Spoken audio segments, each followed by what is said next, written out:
Hello and welcome back. It's your favourite hosts, Attila and Ben. This is a pretty special episode as it involved reaching out to some of our listeners and us collating a whole bunch of your own stories. How amazing is that? Pretty freaking amazing. It's also going to be a pretty intense episode and a lot of tea is going to be spilled. So make sure you grab a new cup and settle right in.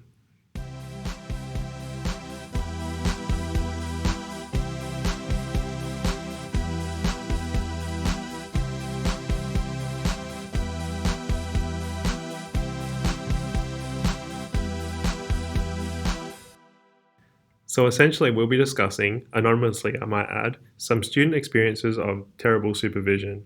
Now, we aren't doing this to stir up any trouble. Our whole purpose behind this was to reach out to people who've been through the whole research and supervision experience and just hear their stories.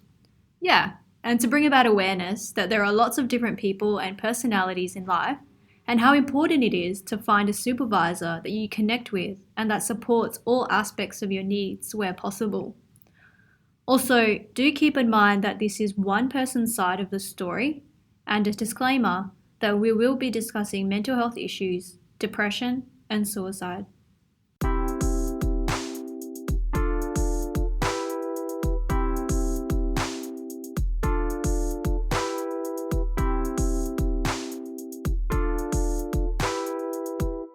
So this first one is quite short.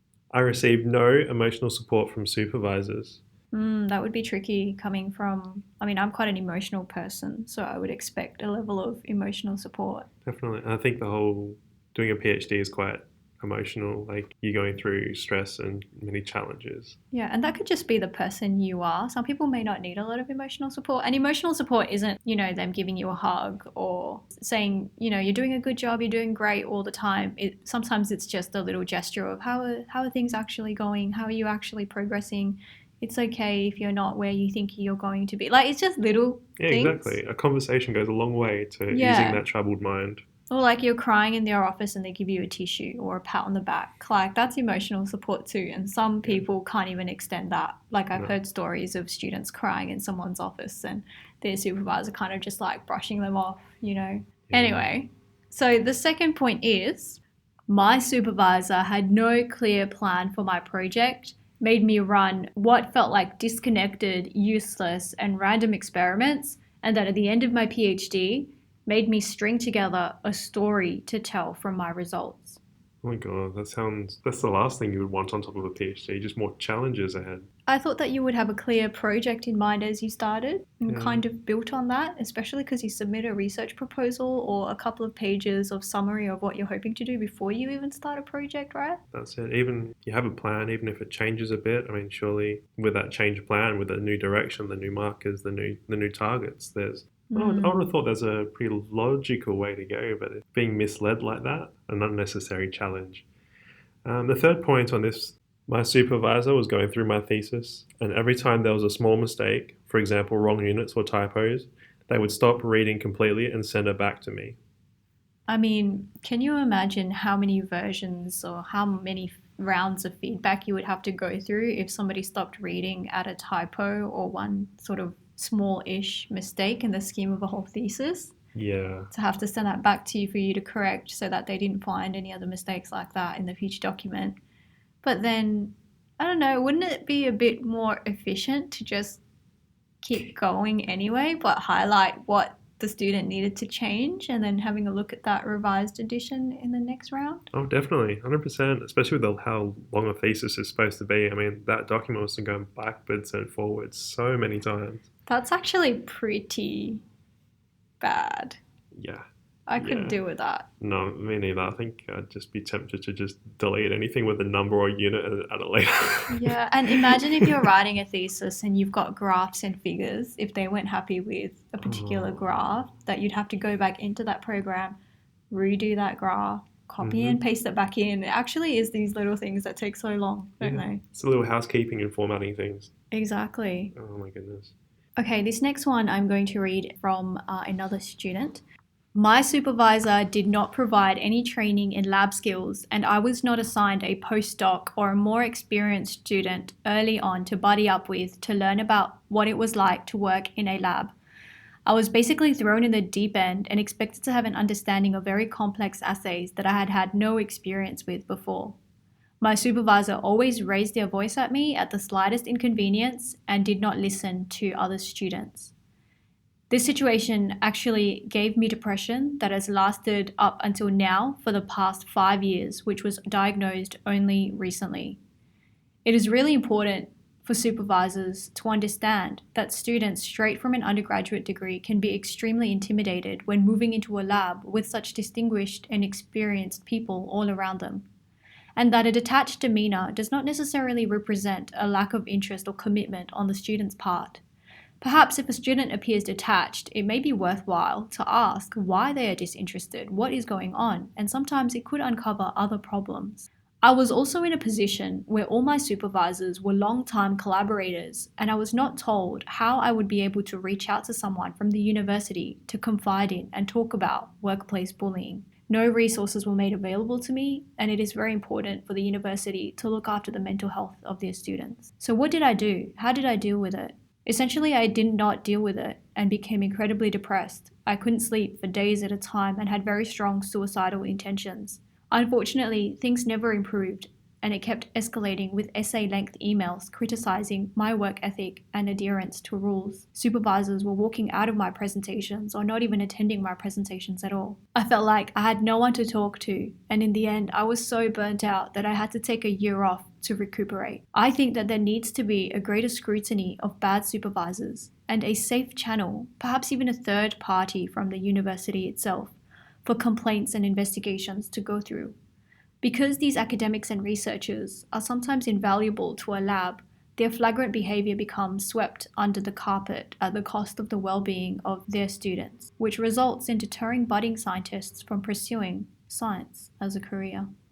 I feel like I can relate to a lot of things in that particular story though, especially with making resources accessible to students, mental health of students, especially when they're not receiving that emotional support and guidance from supervisors, and maybe not even emotional, maybe just a sense of it didn't seem like their supervisor was very interested in helping them even Develop as a scientist or researcher. yeah. And I think coming from an undergraduate degree, so maybe they started off doing honours and then went on to do a PhD, but I remember when I did honours and I had no idea what I was doing coming out of an undergrad.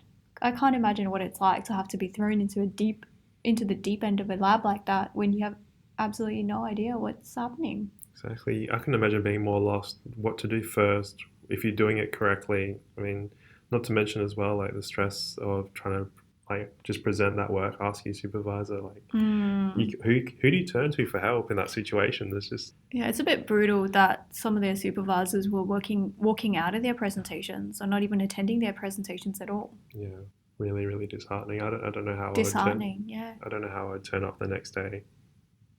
Yeah, well, I mean, I hope that it worked out for this person. They took a year off to recuperate, and mental health is definitely important. You've got to ask yourself whether it's worth putting yourself through this for one more day when, you obviously can't anymore. And if calling it quits is something that you think will help your mental health, then, all things considered, it won't be a tough decision. But if it's the right decision, then you've got to consider it, haven't you? 100%. I hope they also considered change of supervisor and or change of project. I hope they did end up telling someone as well about what had happened and their particular experience. I hope they ended up finding some avenue of just support. Yeah. I think we're quite lucky that there's been a big shift in, or a large amount of awareness brought to mental health and the importance, especially in the last few years. Yeah, and I think another really important thing to consider is that this is probably very discipline specific. So biomedical science and, medical science in general, we have to do quite a lot of work in 3 to 4 years to obtain something worthy of a PhD. Whereas I know in other disciplines, it may not be as intense. So yeah, keep that in mind also as we read these out.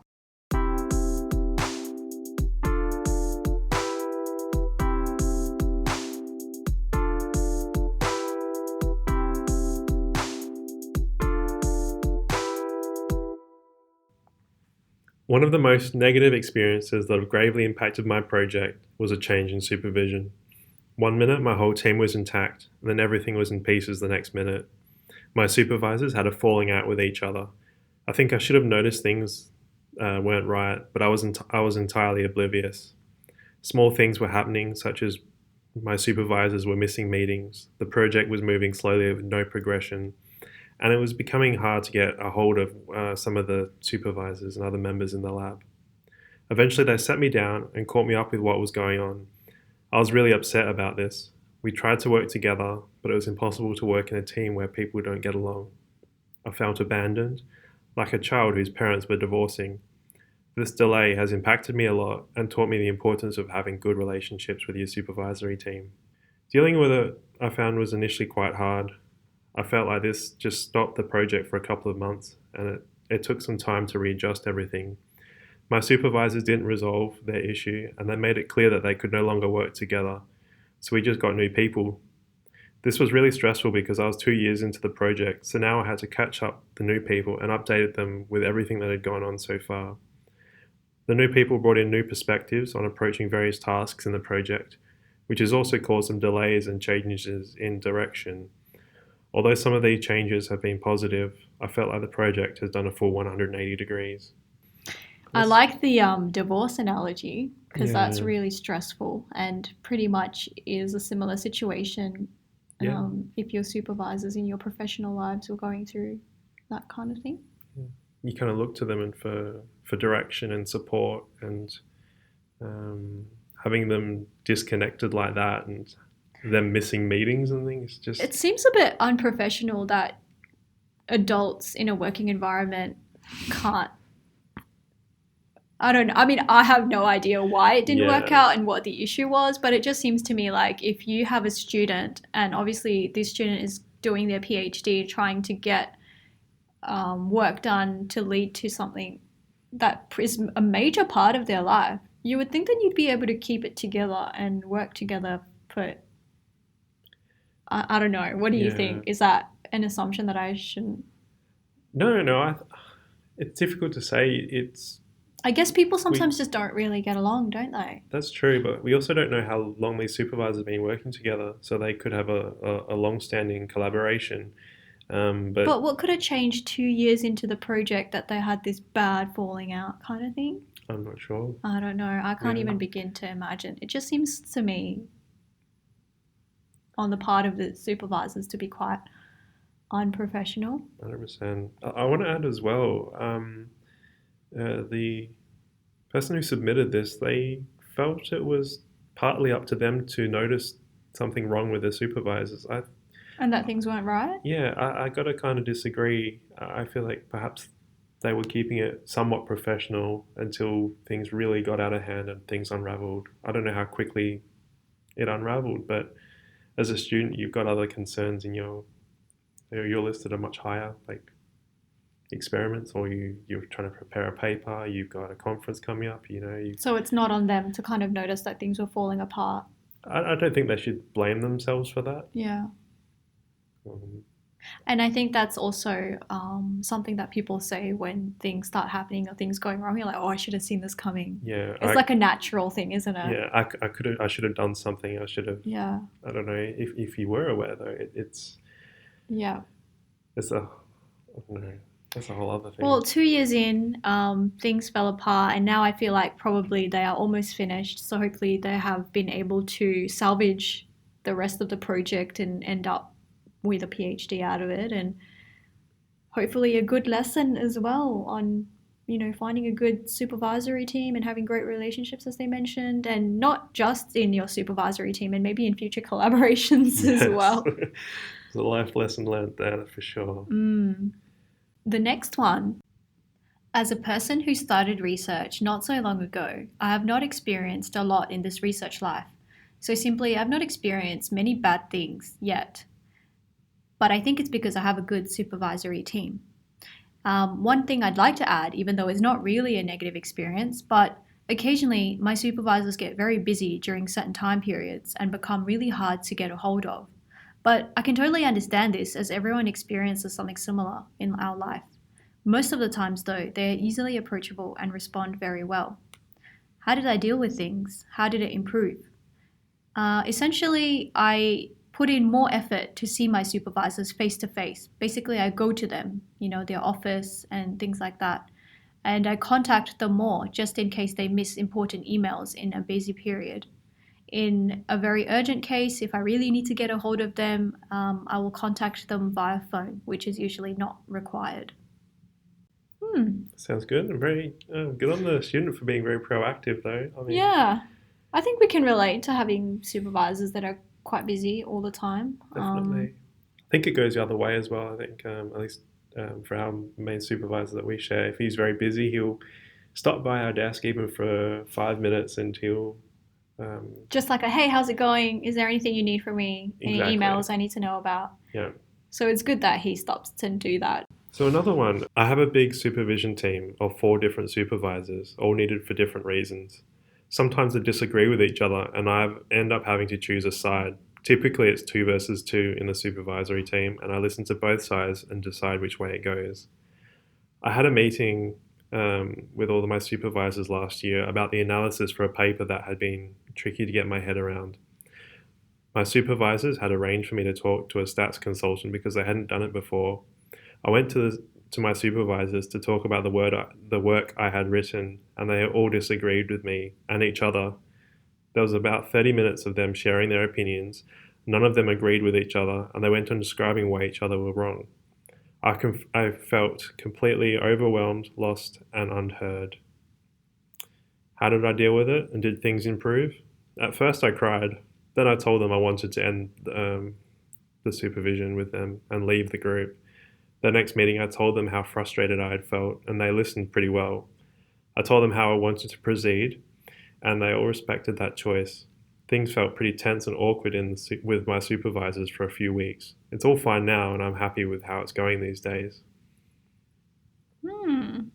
That would be a tough one when you have that many supervisors and they all disagree with each other. And you're kind of in the middle, aren't you? Yeah, it'd be really tricky I feel some obligation to agree with some supervisors sometime as well. So I feel like it'd be tricky just choosing a side that I agree with, especially if I end up siding with 1 or 2 that I shared the opinion of. Yeah. Which I think would introduce more stress and tension into that relationship. But you definitely don't want to be caught in the middle, and that goes for anything in life, really.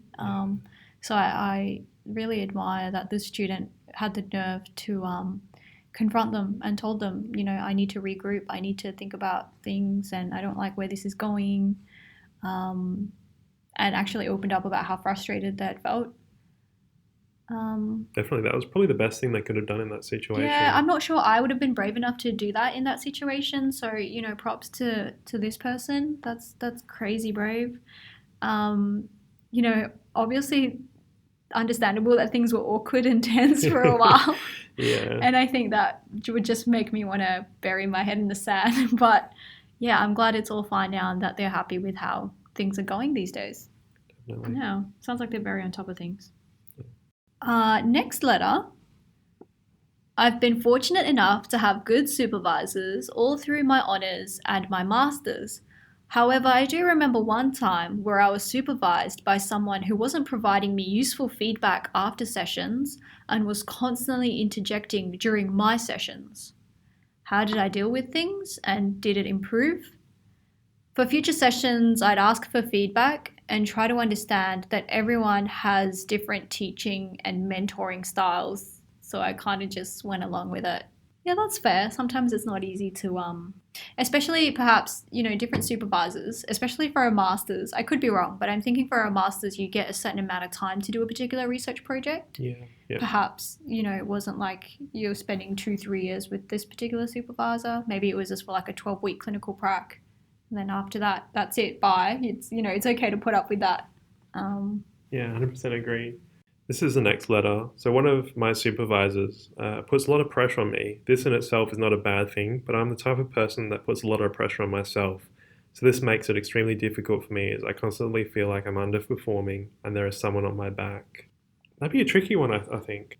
Depending on the supervisor, maybe you could talk to the co-supervisor if it was your main, or Yeah, I mean, this person has specifically said that one of their supervisors puts a lot of pressure on. So, yeah, perhaps their main one, and then maybe there are others on the team that are more oh, not putting that pressure on, but slowly yeah, guiding instead. yeah. Yeah, let's go on to the next one.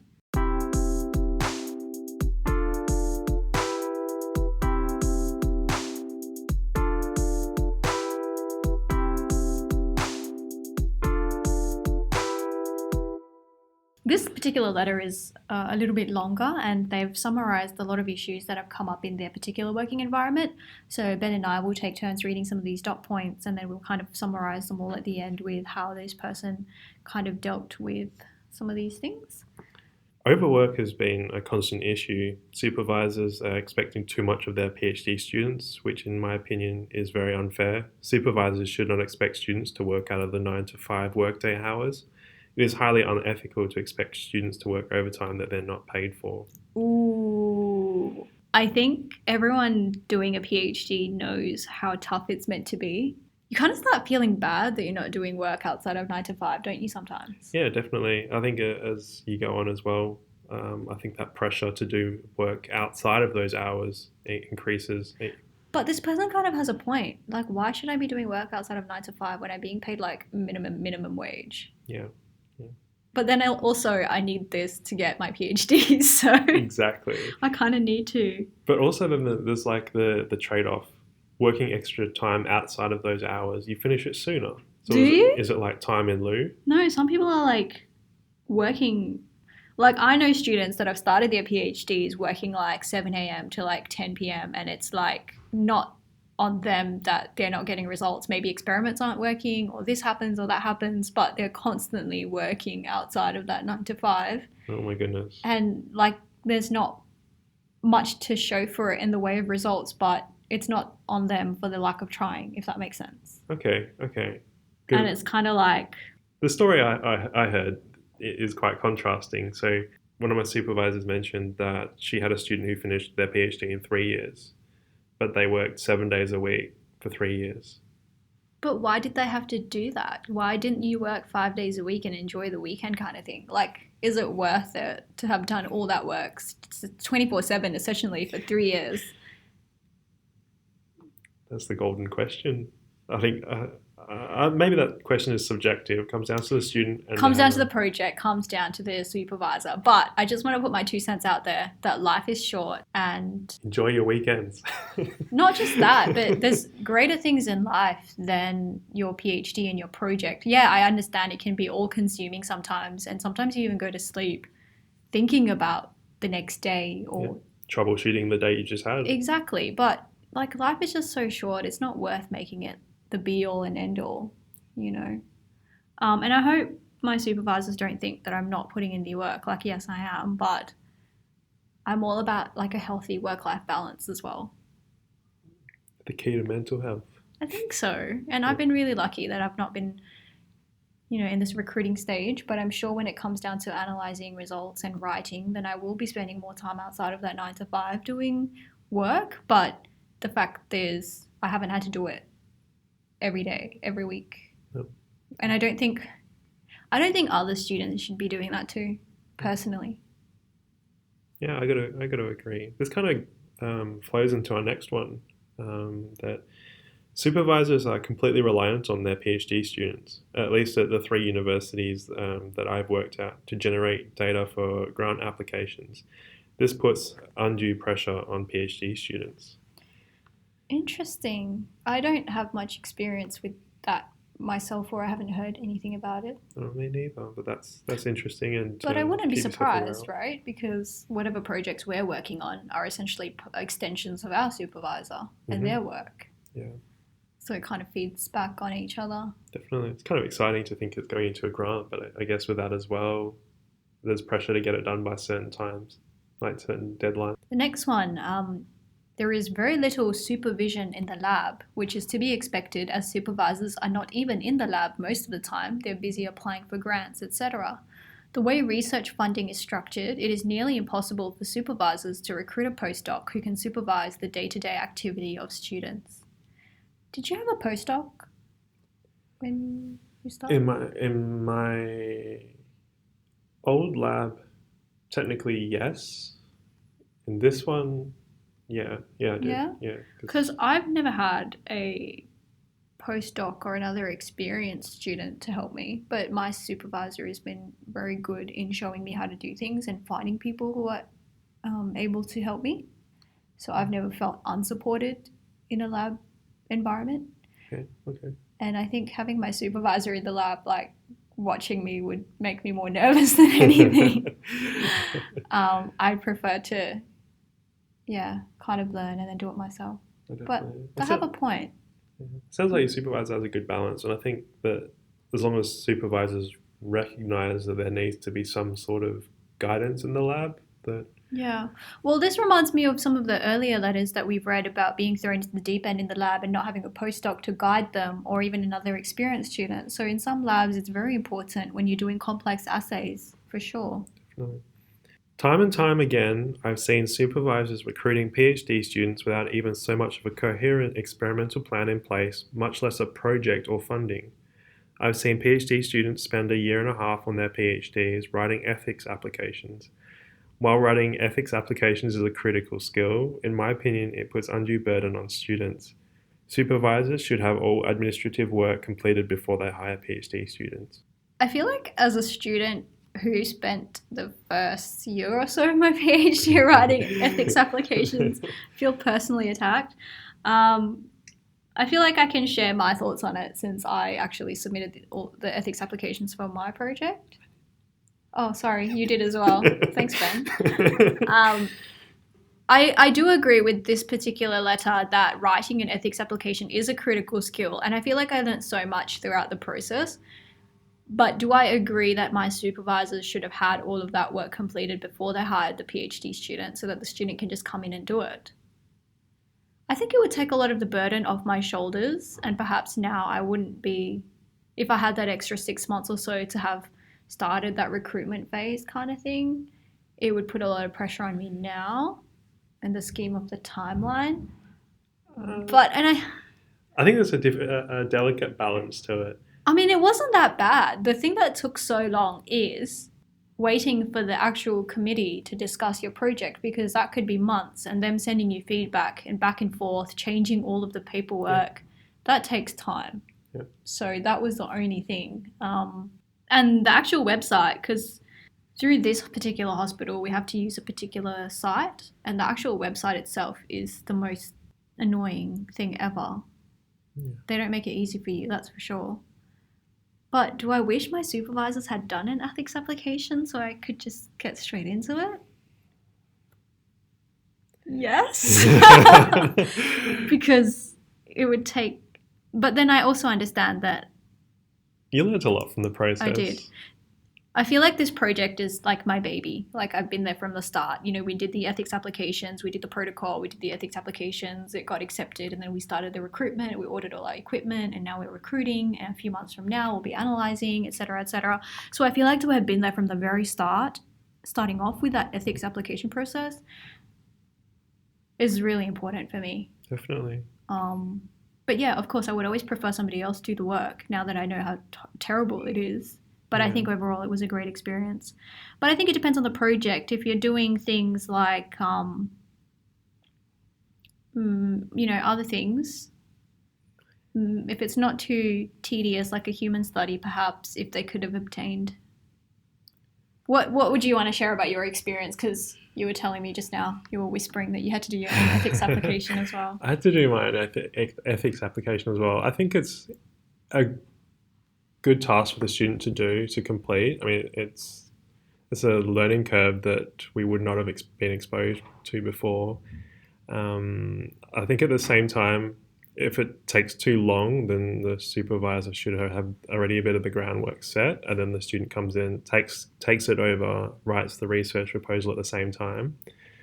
In the same shoes as you, my ethics application went in twice or three times with revisions and comments coming back. It did take time. The Animal Ethics Committee only met, was it every 4 or 5 weeks? And I think the first deadline I missed, and I think it had to be revised by the committee chair before it actually went to the committee. But because I was dealing with animal ethics as well, I think it was quite important. I think it was crucial that I did it because I really understood what needed to be measured and scored in terms of animal health. So I really understood what I was looking at for when I was, well, taking care of the animals. But I think the second part of the letter is, would you have preferred, like, yes, it's a good experience, but you would have preferred to jump right in and start your project? Think about how much less stressed you would be now if you had that extra time. No, I think I'm glad I did it. Okay, Yeah, interesting. because I really understood the scoring process, and even then, like I still struggled with some understandings. No, I agree. Only because Nat's probably listening. No, I'm kidding.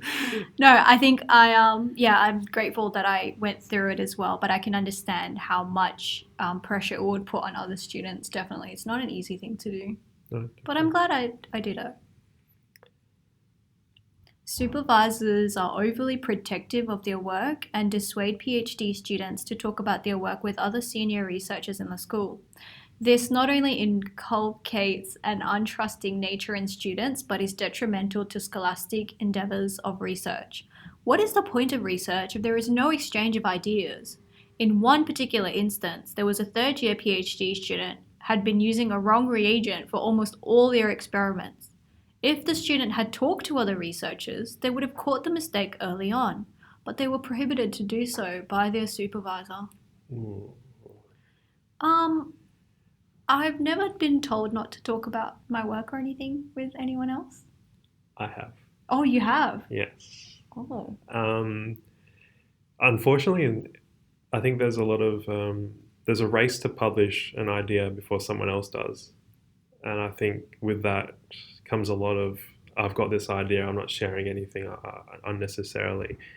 But at the same time, they make a good point sharing, like asking other students for experimental advice, because I think that's okay. But same with ideas, yes and no. I mean, that's how collaborations are born, right? So it's a difficult point to. Yeah, especially if it's a new and novel idea in a very interesting space, and you have people in the environment who maybe work on similar things. And Yeah. I mean, we've all heard stories about people publishing ideas that this person has had, or this person taking this person's idea and running off with it and doing XYZ, or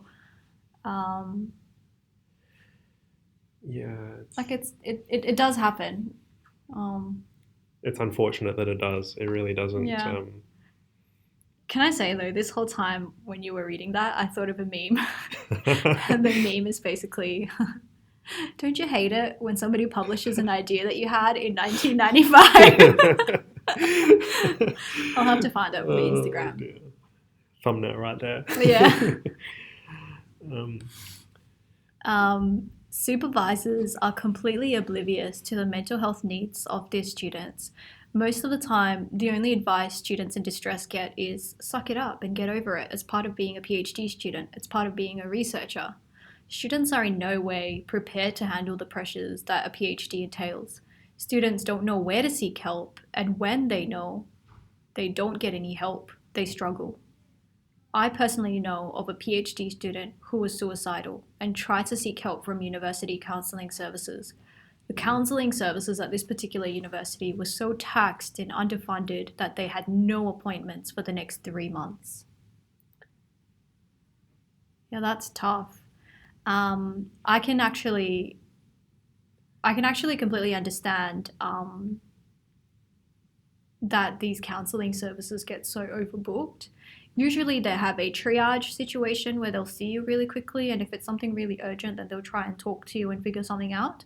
But the fact that they had no appointments for the next 3 months, that is not Not acceptable. They should have No. referred them to someone else, even outside of at the I'm sure they university. might have done something, but this I've heard of this case before. And this is not a rare thing, unfortunately. And it sort of resonates with that first couple of letters that we were reading about students not knowing or being having access to these resources and how important mental health is in this particular case as well. The next one, I have seen supervisors include students in unethical practices. There is no framework in place to prevent or remedy this. The students have no recourse whatsoever. It takes a huge mental toll on students. Ooh, this sounds juicy. I wonder what they mean by Yeah. they've seen supervisors include students in unethical practices. Like, is that like what does that mean? Oh, there's a. Yeah. I'm thinking things like, hey, you're writing a paper, put this person's name on it, kind of Oh, yeah. thing. Okay. Could that Okay. could that be an unethical practice? Because I know that happens a lot. Yeah, I think it And could it's be. like, I've never met this person in my life, but he's on my protocol, supposedly helping me with this project, and he'll be on the papers that I publish. Yeah. I've heard Just that a just for lot. just for an example, but Yeah. it has happened. It happens. Hmm. The other one the one that came to mind was a bit more, I don't know about severe, was doing a protocol or doing something that wasn't necessarily included in your ethics application, or just doing an extra protocol on something No. without the approval. Are you serious? Yeah, That is, yeah, I mean, that's the whole point of having ethics, isn't it? yeah, See, the thing with ethics is unless everything's been approved and all your documentation have been approved, you actually can't start or proceed with that particular project. yeah. So if they started it before the ethics was approved, or if they had deviated from what they told the ethics committee they would do and did a completely new thing, yeah, that's not good. Yeah. You found out that can shut your project down Yeah, of course. as a minimum. Juicy. Yeah. Next point. Supervisors do not encourage students to seek alternate career paths. Most students graduate without a clear idea of what to do next. Supervisors do not prepare or even care for life after the PhD of students. Students are essentially used as mindless drones on minimum wage to do their supervisor's bidding and then left to fend for themselves. Universities and students don't have an incentive to look after a student's career, so it is discouraging to see good early career researchers leave research because of the lack of support and lack of funding from universities and research institutes. It is also discouraging to supervisors to train students that they cannot retain later on. Thought number one, it's not completely on the supervisor to Sort of help the student them. plan their career path. Yeah. I think partly yes, because I know Nat and I, we're always chatting about what should I do after. Um, but at the same time, when you start a PhD, you kind of have an idea where you kind of want to go anyway, don't you? Exactly. Why would you start a PhD if you didn't know where you were going? But at the same time, maybe this has changed over the last few years, but I remember, not in my honours year, but my undergraduate in the third year, there was sessions and people came in with different career options as I did a research-based degree, and they pointed out where they went from there. So they presented some options there. But also, I think during my PhD in the first year, I went to a few open days where they had a few guests who had taken alternative research pathways. And we get emails every Friday from our institute and university about any internships coming up, which PhD students can be involved in, this and that, scholarships and fellowships. I think this might stem back to the fact that students don't know where to go for resources and that resources are perhaps not as accessible as they should be to students. And in our case, we're quite lucky. We're exposed to a lot of other opportunities, but I can see in some places where students may not be, they might be isolated. Yeah. It was only recently that I was thinking, I used to think that after a PhD, everyone had to do a postdoc. But I only recently found out that you don't have to if you don't want to. You can do other things. So I think it stems to talking to your supervisors, talking to other people, talking to other students as well, and just sharing ideas, because then, now you can get into academia, you can get into industry, you can work for the ethics office, you can work for, pharmaceutical companies, you can do drug trials, clinical trials, you could do Become a scientific writer. science communication, it just depends who you talk to, who you know, and where you think you want to go.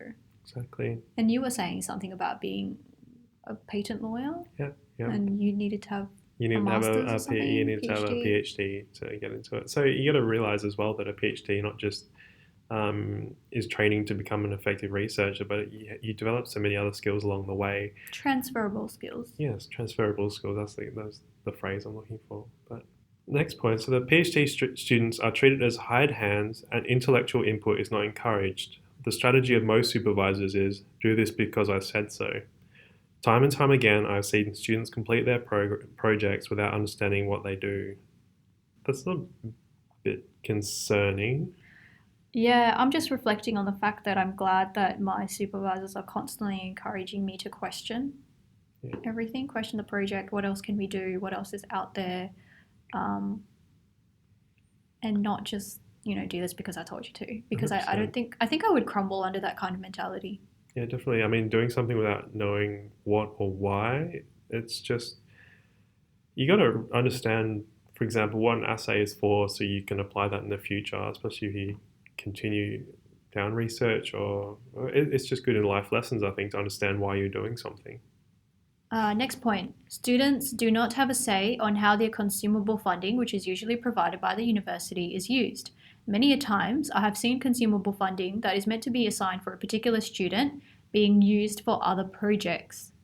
This is all right if the student's particular work doesn't suffer because the money would be put to good use, but definitely not okay if you're taking money away from a student and using it for a different project.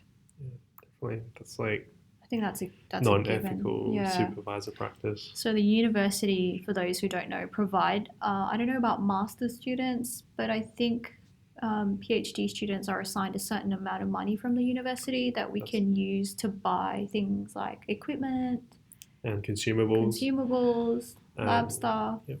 And then we also have a separate pool of money that we can apply for travel grants and things like that. Yep.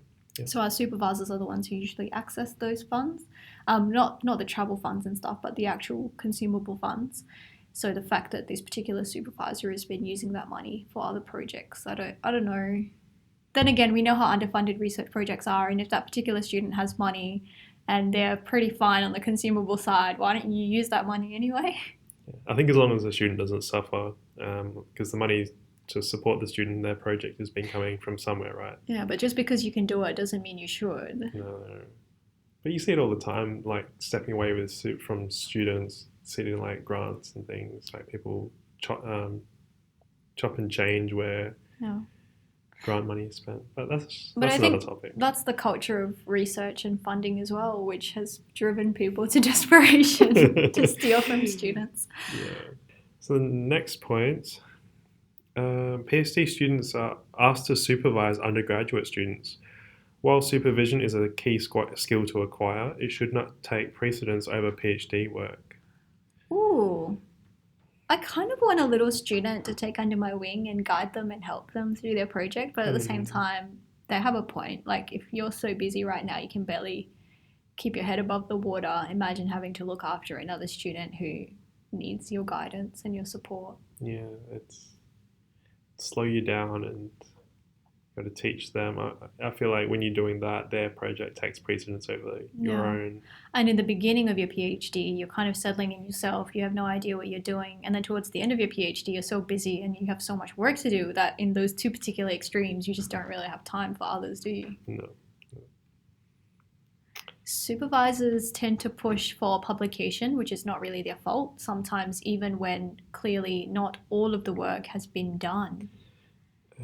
I think the publish or perish. Yes, the double P. Yeah. Publish or perish. Certainly has a great influence here. PhDs with multiple supervisors have no clear roles in the PhD. All supervisors tend to comment on areas or research of research that is not their area of expertise. many times in conflict with each other. This not only distresses students but delays experiments and their thesis submission unnecessarily. That's interesting because we actually had, I think, two separate letters which have outlined a similar case to this. Yeah. And I completely agree. Everyone should have clear roles. And, perhaps, 4 supervisors is a lot. It is. Do you really need that many supervisors for a particular project? I got 4, but I feel like their roles are very defined. I mean, like 4 that you see that you have meetings with, like a majority of the time. Because I have 2 main ones, and then I have 2 other ones that are a smaller percentage and will help me when the time comes, hopefully. Yeah. But I think 4 would just be that you see constantly. Yeah, that's a lot. When you have that sort of relationship, and everyone needs to have their... On the team, everyone needs to know what they're doing. Yeah. While I understand supervisors are busy with grant applications, etc., basically trying to save their own jobs, students should be their priority, which unfortunately is not the case for some supervisors. Do you want to save your own self and have a job, or do you want to... if you don't have a job, you can't look after students. But, I see their point. Like, if you have students, you have a certain duty to them to help guide them through and support them. And if you're not making enough time for them at these crucial stages, then you're not doing your duty to them. That's it. I think it's on the supervisor to recognise that if they have, say, enough funding or enough time 1 year to have a postdoc and support a postgraduate or even an undergraduate student, I think it's on the supervisor to make that call and stick with it. This is so tricky though, because I know how much researchers become quite stressed over this grant application process.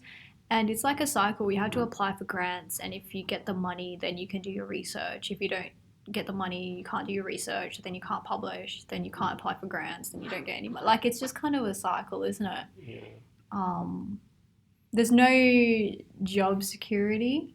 That would be the word to use. Yeah, which is at the cost of the student if your supervisor is that busy. But on that note, they're not writing grants like 24/7 all year. No, that's true. So they probably have call for grants 3 times a year. Yeah, I don't know how it works really, but if the student is feeling that neglected over that time, then that's not good. Supervisors hire PhD students to buttress their funding and often only have consumable funding that is provided by the university for the whole project. There are students currently that have nothing to do because their funding was mismanaged or has run out. Brutal. Our supervisor always talks about how he doesn't know where he's going to get the money, but he'll sell his kidneys or something. But I think he's joking. I think he has money, doesn't he? Yeah, he has money or no kidneys. 1 kidney. Oh, yeah.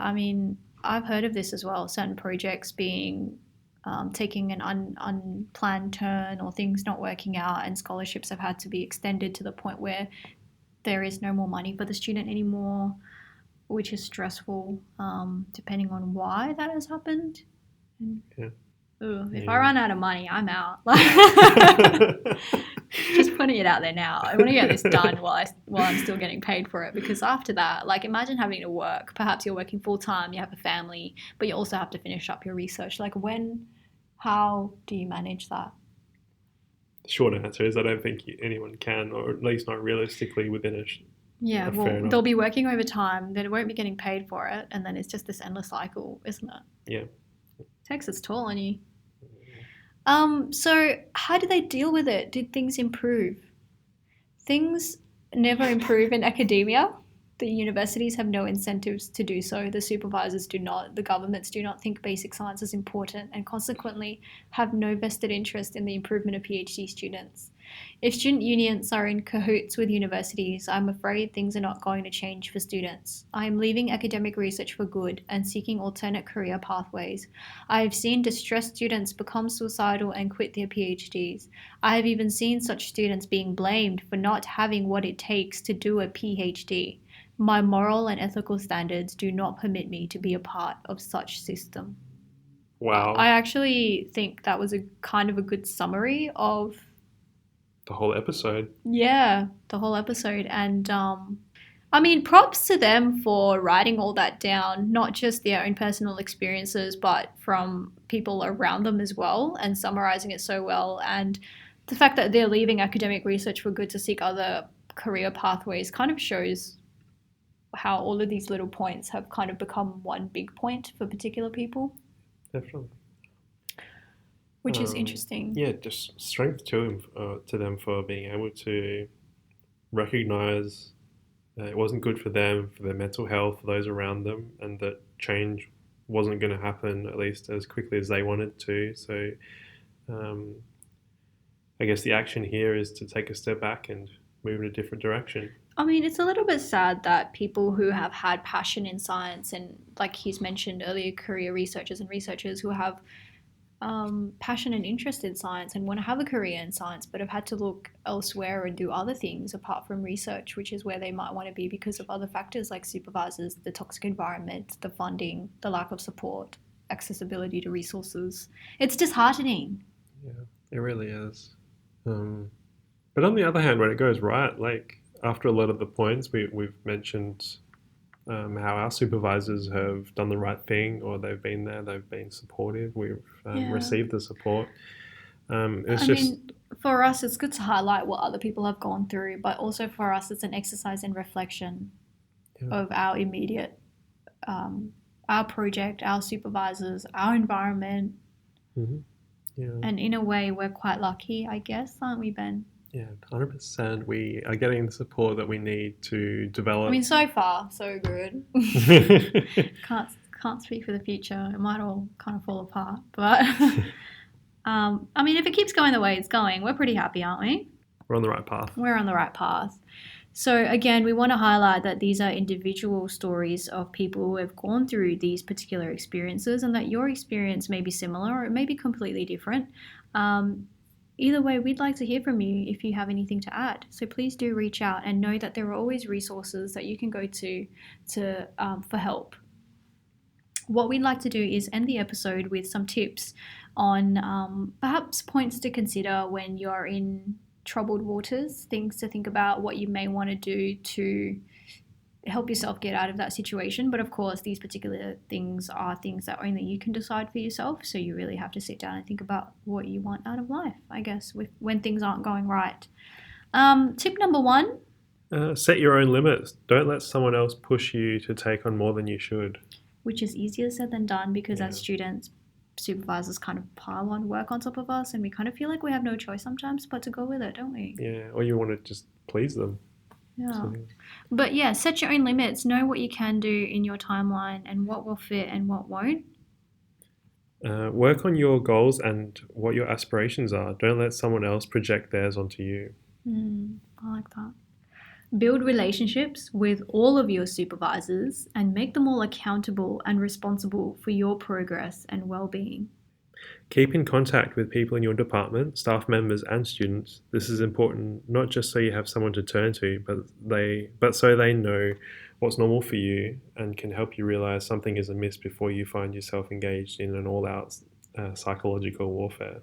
That makes sense. Kind of how, we kind of, as students, we kind of chat about what's going on, how we're feeling. Like I know sometimes we're having lunch and Joanne would mention, I feel like the mood is kind of down today. Like what's going on with everyone? And then we'll all kind of sit in like this therapy circle and have a bit of a chat, won't we? So that's good. Yeah. Document. So again, to emphasize, document everything. When things are getting so bad that other people are getting involved, you want to start documenting things and saving emails and writing down things so you have evidence and proof, perhaps a history of missed meetings, strings of emails, inappropriate feedback, that if things go from bad to worse, you have evidence to support your claims. And this goes with all parts of life as well. When, relationships start going bad or other workplace things are getting very interesting, then you always want to document things. And be careful what you say over email though. Yeah, definitely. Because emails are for forever, aren't they? Yeah, double check before you click send. Don't send emails when you're angry. If you're unsure, sleep on it. Yeah. Last but not least, smooth it over. So even if you don't plan to work with your supervisor again, make sure that you sit down, even if very awkwardly, patch things over Yeah, definitely. I mean, we know that Perth is a small city. It's a small world, as we hmm say. You're probably going to run into them again at some point. You don't want to leave things kind of awkward. It's always good to be professional, sit down, try and clear the air and smooth things over as much as you can, if Surely. possible. Yeah, that's some good advice. But we hope that some of those tips kind of made you feel like you weren't alone in whatever it is you're going through. I think a lot of us at one point or another feel basically the same way as some of Definitely. those. Yeah, and I hope that if you're currently going through anything we've talked about today, that we've given you some perhaps useful advice that can help get you out of.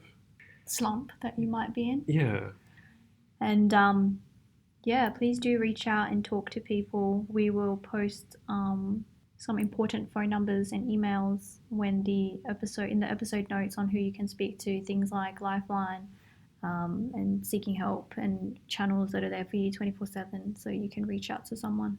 Thanks again for listening, and we'll see you guys next week. bye. Thanks for tuning in. To make sure you don't miss out on our structured rambling, follow us on social media. We are on Instagram, Twitter, and YouTube at So You Think You Can PhD.